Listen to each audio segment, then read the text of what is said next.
कराए दलील बुद्धि से भारी, हंसी उड़ावे बचन नगारी। कहते हैं कि भाई दलील तो करते हैं बुद्धि से, तर्क करते हैं, और वहां पर तो की हंसी उड़ाते हैं। यही गोस्वामी महाराज हर बच्चा काशी का जिसकी उम्र कम से कम 10 साल की होगी वो सब उनकी निंदा करते थे। कोई आदमी तो बातें छोड़ दीजिए, हर बच्चा हंसी उड़ाते थे ओ गोस्वामी जी। और वहीं काशी में बैठ करके उन्होंने अपना काम किया, बताया, और तमाम लोगों को, हिंदू हो मुसलमानों को पहुंचाया, बहुत लोगों को पहुंचाया और उनकी हंसी उड़ाते थे। अब वो महापुरुष कहते हैं कि बुद्धि से तो तर्क करते हैं, देखा तो है नहीं, अपने तीसरी आंख तीसरे कान से तो सुना न देखा, खाली बुद्धि से तर्क करते और उनकी हंसी उड़ाते, ऐसे करते हंसी उड़ाते। हमको भी जब हमने प्रचार किया शुरू में, कहले भगवान अपने को बनता है। हमने कब कहा वही भगवान हमें? अरे हमने तो ये कहा कि हम आदमी हैं, भगवान तो हमने कभी कहा नहीं। अरे कुछ नहीं हो, जय गुरुदेवा अपने को जय गुरुदेवा है, जय गुरुदेवा अपने को कहता है। बताइए आप, यानी जो उनको सुनाया जाए, जो दिया जाए उसको तो समझेंगे नहीं और न लेंगे, वो कहता है जय गुरुदेवा अपने को कहता है। तो ये हंसी उड़ाते थे। अब वही लोग यहाँ आते रोते, इसी में बैठे हुए आते रोते कि हमने गलती की है, तो हम थोड़ी कोई बुरा मानते हैं। हम तो समझते भाई तुम्हारी समझ तुम्हारे पास है और हमारा रास्ता हमारे पास है, तुम समझ जाओगे तो चल दोगे, नहीं समझोगे जाओ, उसमें कोई विरोध वाली बात नहीं है। और हम हमेशा ही रखते हुए हमेशा पूछते रहे भाई ठीक हो, अरे ठीक है, उधर मुँह करें। ऐसे ऐसे लोगों को इन लोगों ने देखा है कि बाजार से निकल जाए तो दुकानदार यानी इधर से और उधर दुकान की तरफ मुँह कर लेगा, देखेगा नहीं, क्या लगेगा कि उनकी आंख में मस्त मैनेजर है और देख लेगा तो अपने बस में कर लेंगे, उधर घूम जाए। रिक्शे में बैठे हुए तो ऐसे मुँह कर लेंगे, इधर को देखेंगे नहीं सामने। ये हालत है, ये दशा है जीवों की। वही कहते हैं कि बुद्धि से तो तर्क करते हैं, हंसी उड़ाते हैं।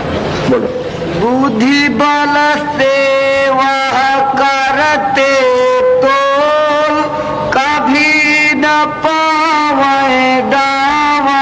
बुद्धि से वो उनकी पर पहचान करना चाहते हैं तो बुद्धि तो तुम्हारी हमेशा तर्क में रही, उनको आप क्या पहचानेंगे? अरे बुद्धि बल उसको एक तरफ करो, और जो सत्य है उसकी पहचान करो तो समझ में आ जाए। अब बुद्धि बल से पहचानना चाहते हैं और तर्क से, अरे विवाद में कहीं मिलेगा? ये विवाद के परे की चीज है, झगड़े झंझट में मिलता है ऐसे नहीं। बोलो, यह मार्ग है प्रेम भक्ति का, चलना चढ़ना सूरत सब। मार्ग तो प्रेम भक्ति का है। जब महापुरुष मिल जाए तो उनके आदेश का पालन करो, जो वो कहे उसको करो। प्रेम और भक्ति का, भक्ति कहते हैं आदेश के पालन, आदेश का पालन करोगे ये भक्ति है। और जो रास्ता बताएंगे वो सूरत शब्द का है। चलना जो है सूरत शब्द, सूरत शब्द से जोड़ोगे तो चलोगे, और प्रेम भक्ति का मार्ग है। प्रेम भक्ति से जब करोगे तो सूरत शब्द का मार्ग मिल जाए तो कमाई करोगे। ये बात है, कुछ नहीं, झगड़ा झंझट नहीं, ये प्रेम का मार्ग है। शांत मते पर नहीं परतीत, सूरत शब्द नहीं धारे चीत। संतों का रास्ता मत कहते हैं, रास्ते प्रभु से मिलने का जो रास्ता है वो संत मत है। मत कोई फिरका नहीं है, मत कोई जाति नहीं, मत कोई इंसान आदमी नहीं, वो मालिक से मिलने का रास्ता है। सूरत दोनों आंखों के पीछे बैठी है और यहाँ से उसका मार्ग मिल जाए चलने का, उसको कहते हैं पंथ। पंथ जाति को नहीं कहते, किसी मनुष्य जमघट को नहीं कहते, कहते हैं भाई तो प्रेम भक्ति का है और सूरत तंत्र का। ये ऐसे नहीं। बोलो। 5 शब्द मार्ग नहीं चले, सिंध पता कहो कैसे।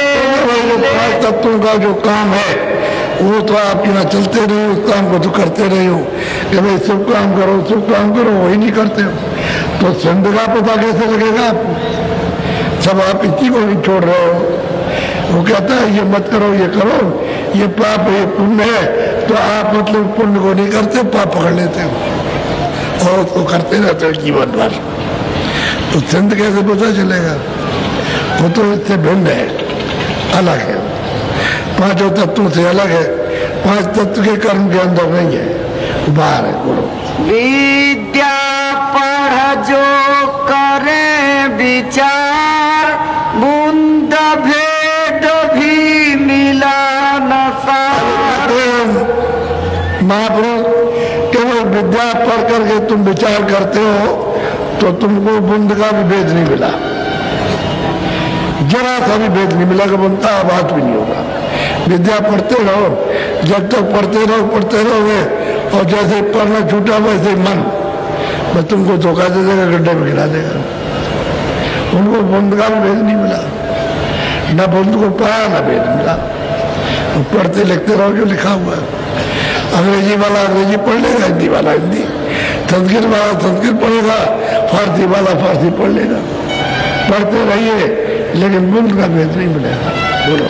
सार बूंद है त्रिकुटी पार, जोगेश्वर चढ़ करे विचार।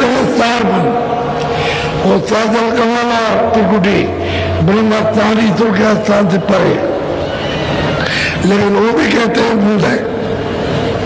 जो पार बूंद है वो भी बूंद है, उसमें भी बूंद बताते हैं कि वो भी बूंद है, लेकिन वो सार है, तुद है।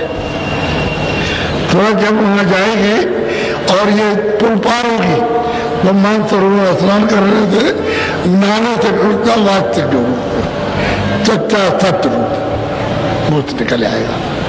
स्नान करने पर सत्य निकलेगा। तो वहां तो सब हंस रहते हैं, सब सोचते हैं श्वेत सफेद रहती है। वहां का जो मालिक है पार्वण वो भी सफेद ही है, सफेद ही है वो भी। कहते हैं वहां बूंद जो है वो शुद्ध साफ है। सूरज जो बूंद है लेकिन उसमें प्रकाश बहुत है, रचना भी बहुत है। न मालूम कितने कितने त्रिलोकियां हैं वहाँ, कितने मतलब मालूम वहां पर है, वो तो अपार है बूंद। उस सागर की सतलोक की बूंद है, लेकिन बूंद का सच्चा बोध होगा। ये मेलोनी है, इसके पार है, कहते वो भी बूंद है।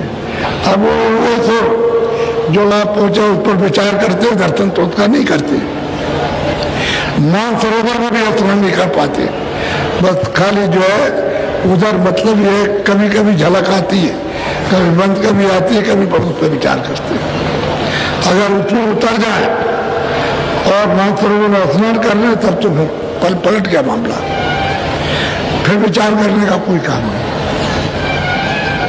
बोलो। प्राण जोग कर पहुँचे तहाँ, बूंद ज्ञान उन पाया वहाँ। शुद्ध ज्ञान बूंद का, ये बूंद मिलोनी है, ब्रह्म मिलोनी है, लेकिन पार बूंद है पर शुद्ध बूंद है।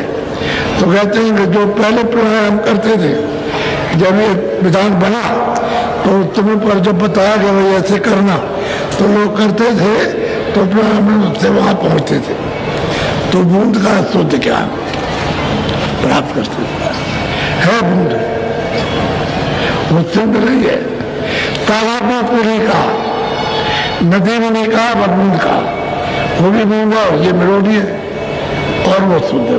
बोलो। आगे का गुरु मिला न उनको, वहाँ का ज्ञान सुनाया सबको। आगे जाने का जब कोई पहुंचा हुआ गुरु नहीं मिला तो आगे बताएगा कौन? तो जो कुछ उन्होंने देखा, जो कुछ पाया बूंद, उसको यहाँ लोगों को सुनाया, और वो भी बताते नहीं थे। बाहर बहुत कम, कभी नाम निशान इशारा करते थे, बताते ही नहीं थे, ऐसा ही सुनाया। और मैं जब जाने लगे तो किताबों में थोड़ा बहुत लिख दिया, बस आगे का कोई मिला नहीं।